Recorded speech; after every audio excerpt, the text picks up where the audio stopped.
Divorce. I never thought such a word would escape my lips. The prenuptial agreement trembled in my hands as I faced them across the mahogany dining table. Margaret's face had turned ashen, her perfectly manicured fingers gripping the edge of the table. Richard's confident smirk had vanished, replaced by a look of pure disbelief. And Jack. Jack just stared at me as if I were a stranger. "You can't be serious," he whispered, his voice barely audible above the grandfather clock's ticking. "Actually, you can't claim half of my inheritance," I said, my voice steadier than I felt. "This prenuptial agreement that you insisted on protects me from any claims on my property." The silence that followed was deafening. For the first time in months, I felt in control. How had it come to this? How had the quiet librarian who once trembled at raised voices found the strength to stand up to the people who had made her life a living hell? It started so differently. So innocently. 6 months earlier, I had been Helen Collins, 29 years old, living the same predictable life I had known for years. The local library where I worked was my sanctuary, a small old building with creaky floors and shelves that had seen better days. Every morning at 8 a.m., I would unlock the doors, turn on the lights, and breathe in the familiar scent of old books and possibility. My grandmother had raised me after my parents died when I was young. She was the one who taught me that books were friends that never disappointed you, never left you behind. When she passed away 5 years ago, I inherited her love of solitude and her small house on Maple Street. No siblings, no close relatives, just me and my carefully ordered world. I remember thinking that my life was complete in its simplicity. The familiar faces who visited daily, Mr. Jenkins with his history books, Mrs. Harrison seeking romance novels, the children who came for story time. I had convinced myself that this quiet existence was enough. Then Jack walked in. He didn't belong in my library. His crisp navy suit, confident stride, and the way he carried himself spoke of a world I had only read about in books. When he asked for The Great Gatsby, I noticed his hands were soft, unmarked by manual labor. His smile was practiced, the kind that came from years of getting what he wanted. "Thank you, Helen," he said, reading my name tag. "I'm Jack." That brief touch when I handed him the book sent an unexpected jolt through me. Later, as I watched him through the window, I saw him toss the book onto the passenger seat of his expensive car without opening it. But I pushed that observation away. People were allowed to change their minds about reading. Jack began visiting regularly after that. Too regularly for someone who claimed to be busy with his family's real estate business. He would ask for book recommendations, though I noticed he never seemed to actually read them. Instead, he would linger, asking about my life, my dreams, my loneliness. I should have wondered why someone like him would be interested in someone like me. But loneliness has a way of making you ignore red flags. When you've been starving for human connection, even crumbs feel like a feast. "Helen, would you like to have dinner with me tonight?" he asked one afternoon, his hopeful expression perfectly choreographed. I hesitated. Dating was foreign territory for me. My grandmother had always warned me about men who were too smooth, too charming. But Jack's attention felt like sunlight after years of shadow. "Yes," I whispered. "I'd like that." The restaurant he chose was small and intimate, the kind of place where conversations happened in hushed tones. Jack was the perfect gentleman, pulling out my chair, asking about my childhood, my work, my dreams. He listened with an intensity that made me feel important, special. "You're different from the people I usually meet," he said as we walked to my car. "There's something genuine about you." I should have asked what kind of people he usually met. I should have wondered why genuine seemed to surprise him. But I was already falling, and when you're falling, you don't question the ground rushing up to meet you. Our courtship was swift and intense. Jack would appear at the library with flowers, take me to dinner at restaurants I had only passed by, introduce me to a world of luxury I had never imagined. When he proposed 3 months later, I said yes, without hesitation. The engagement ring was beautiful, a diamond that caught the light and threw rainbows across my fingers. But it was the look in Jack's eyes that convinced me. He seemed so sincere, so devoted. I believed I had found my happily ever after. The first warning sign came when I met his parents. Their house was a monument to wealth, all marble floors and crystal chandeliers. Margaret Watson was a woman who had clearly never worked a day in her life, her beauty maintained by expensive procedures and designer clothes. Richard Watson carried himself with the arrogance of old money, the kind that had been earned by previous generations. "So you're the girl who works at the library," Margaret said, looking me up and down like I was a piece of furniture she was considering purchasing. I had dressed carefully for this meeting, wearing my best dress and the pearl necklace my grandmother had left me. But under Margaret's scrutiny, I felt shabby, small. "Jack, couldn't you find someone more suitable?" Richard asked, not even trying to lower his voice. I felt Jack's hand squeeze mine. "Mom, Dad, please. I love Helen." But even as he defended me, I caught something in his voice. A weariness, as if this was a performance he had given before. I pushed the thought away. Jack loved me. That was what mattered. The prenuptial agreement was presented as a formality. "It's just to protect the family business," Margaret explained, her smile as cold as winter. "I'm sure you understand." I signed it without reading it carefully. What did I have to lose? My savings account held maybe $3,000, my car was 10 years old, and my house was modest at best. The agreement seemed to protect them, not me. How naive I was. After the wedding, I moved into Jack's house, which was technically a gift from his parents but felt more like a loan with invisible strings attached. Margaret and Richard had keys and used them freely, walking in unannounced as if I were merely a guest in their son's life. "Helen, make us some coffee," Margaret would demand the moment she walked in. "And use the good china, not those cheap cups." I would comply, telling myself that this was temporary, that we would eventually get our own place. But Jack seemed content with the arrangement. When I suggested we look for our own apartment, he would change the subject or make excuses about money. The real Jack began to emerge slowly. Around his parents, he became someone else entirely. The man who had courted me with such tenderness would laugh at his mother's cutting remarks about my clothes, my background, my dreams. "This dress makes you look less drab," he said one evening, his parents chuckling at his wit. The words hit me like a physical blow. This was my husband, the man who had promised to love and cherish me. But around his family, I was just another target for their amusement. I began to understand the dynamics of the Watson family. They were old money that had been steadily dwindling for generations. Richard's father had built a real estate empire, but Richard himself had proven to be a poor businessman. The family maintained their lifestyle through credit and the sale of inherited properties. They were desperate to maintain appearances, to convince the world that they were still relevant, still powerful. Jack had been raised to believe that his worth came from what he could provide, not who he was. His parents had groomed him to marry well, to find a wife who could contribute to the family's financial recovery. I wasn't that wife.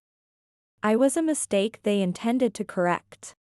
The stress of living in that house, of being constantly reminded that I didn't belong, began to take its toll. My stomach would clench every time I heard Margaret's key in the lock. My appetite disappeared, replaced by a constant knot of anxiety. I started having panic attacks in the library bathroom, great gasping sobs that I muffled with my hands. The physical symptoms followed. Sharp pains in my abdomen, headaches that lasted for days, exhaustion that sleep couldn't cure. I tried to ignore it, to push through, but my body was rebelling against the constant stress. The day I collapsed at the library, I was reshelving returns when the world suddenly tilted. Mr. Jenkins found me on the floor, books scattered around me like fallen leaves. The ambulance, the hospital, the doctor's concerned face telling me it was stress-related. You need to remove the source of stress from your life, Dr. Martinez said, her voice kind but firm. Your body is trying to tell you something. I wanted to laugh at the simplicity of her advice. Remove the stress. As if I could simply pack up my marriage and start over. Jack didn't visit me in the hospital. Not once during my 3-day stay. When I called him, he sounded distracted, annoyed. I'm busy with work, Helen. Mom says you're fine. Margaret had called me twice, both times to remind me about household tasks I was missing. The cleaning lady comes tomorrow, and you know how she likes specific instructions. Lying in that sterile hospital bed, I felt more alone than I had ever felt in my life. Even during the darkest days after my grandmother's death, I had never felt this abandoned. At least then, I had known I was loved. The notary appeared on my second day, a thin man with kind eyes and a briefcase full of documents. Ms. Collins, I'm here about your great-aunt Millicent's will. I barely remembered Aunt Millicent.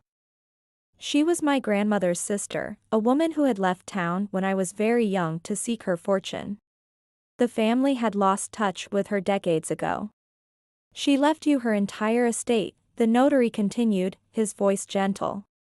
$30 million. The number didn't compute. 30 million. I had never even imagined such a sum. My mind reeled, trying to process the information.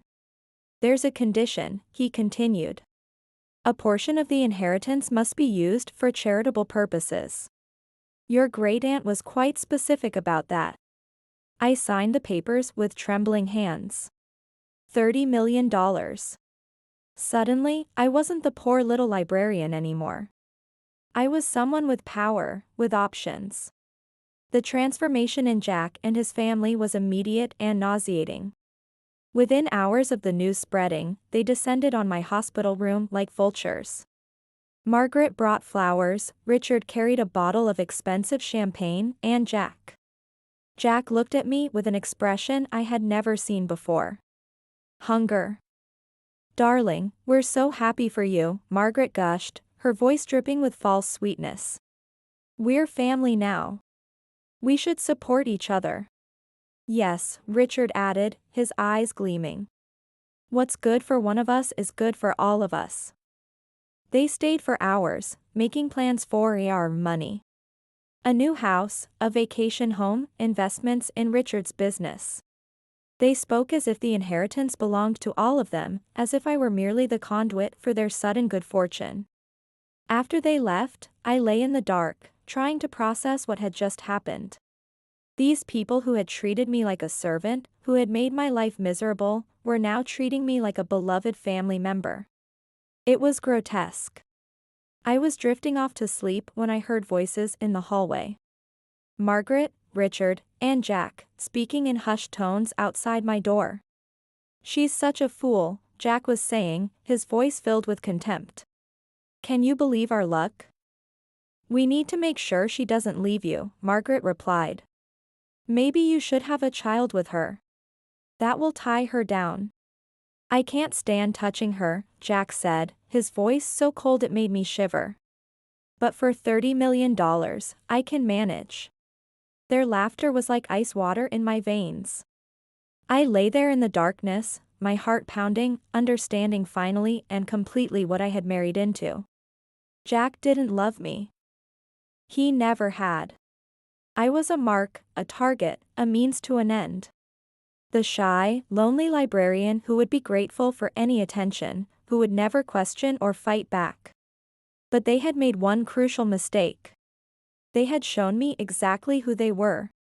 And now I had the power to do something about it. I spent the rest of the night planning. Every detail, every step, every possible contingency. By morning, I knew exactly what I was going to do. The lawyer I hired was named Rachel Stevens, a sharp woman with steel gray hair and eyes that missed nothing. She listened to my story without interruption, her expression growing darker with each revelation. The prenuptial agreement actually protects you, she said after reviewing the documents. It states that neither party can claim the other's property in case of divorce. Since this inheritance is yours alone, they have no claim to it. What about the house? I asked. All the things they kept telling me I couldn't have? If it's in Jack's name, it's his. But Helen, you have $30 million. You can buy your own house. You can buy 10 houses. For the first time in months, I smiled. Really smiled. Going back to that house for the final confrontation was the hardest thing I had ever done. They were waiting for me in the living room, all smiles and fake concern. There she is, Richard said, his voice warm with false affection. Our brave girl. I sat down across from them, the divorce papers hidden in my purse. Margaret was already making plans for the money, talking about investments and properties. Jack was nodding along, playing the devoted husband. I have something to say, I interrupted. They all turned to me, expectant. I'm filing for divorce. The silence that followed was profound. I watched their faces change, watched the masks slip away to reveal the ugly truth beneath. Margaret was the first to recover. You ungrateful little witch, she snarled. After everything we've done for you. What have you done for me? I asked, my voice steady. You've treated me like a servant in my own marriage.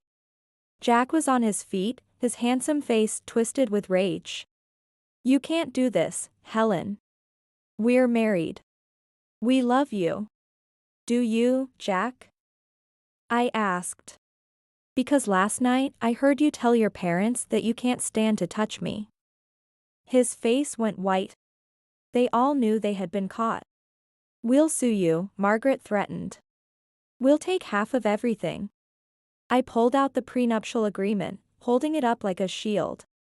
Actually, you can't.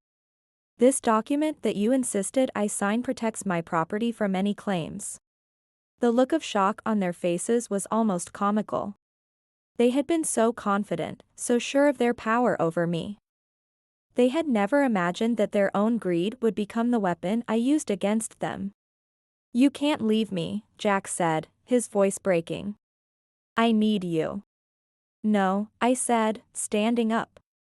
You need my money. You never needed me. I walked out of that house with their curses following me.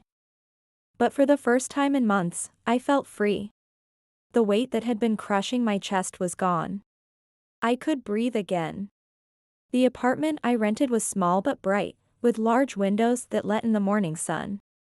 It was nothing like the Watson mansion, but it was mine.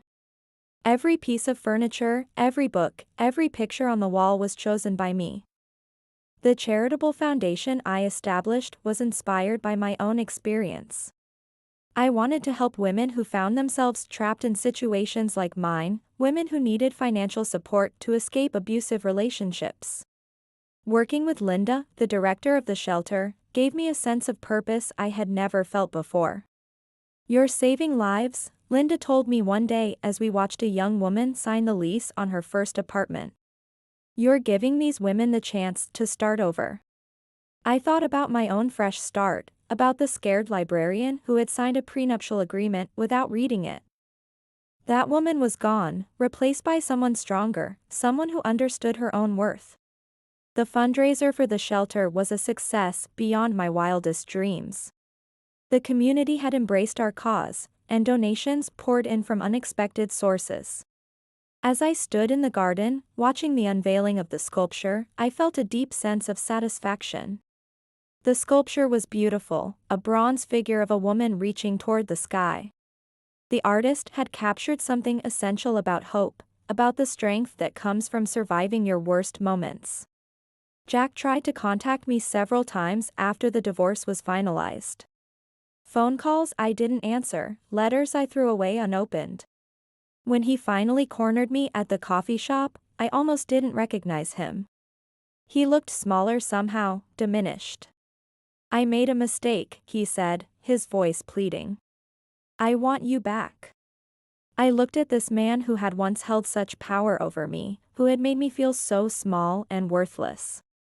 Now he was just another stranger, someone I had once known but no longer cared about. I feel nothing for you, Jack, I said, my voice calm. Nothing but contempt. He nodded slowly, the reality of his situation finally sinking in. Without my inheritance, without the golden goose he had thought he could control, he was just another failed businessman with disappointed parents. Walking away from that coffee shop, I felt the final chapter of my old life closing. The woman who had been afraid to speak up, who had allowed herself to be treated like a servant, was gone. In her place was someone who understood that true wealth wasn't measured in dollars but in the strength to stand up for yourself and others. At the shelter, we were already planning our next project. A program to help women gain job skills, to give them the tools they needed to build independent lives. My great-aunt's condition that part of the inheritance be used for charity had seemed like a burden at first. Now I understood it was the greatest gift she could have given me. The quiet librarian who had once been afraid of her own shadow was gone. In her place was a woman who had learned that sometimes the greatest strength comes from surviving your worst moments. And I was ready for whatever came next.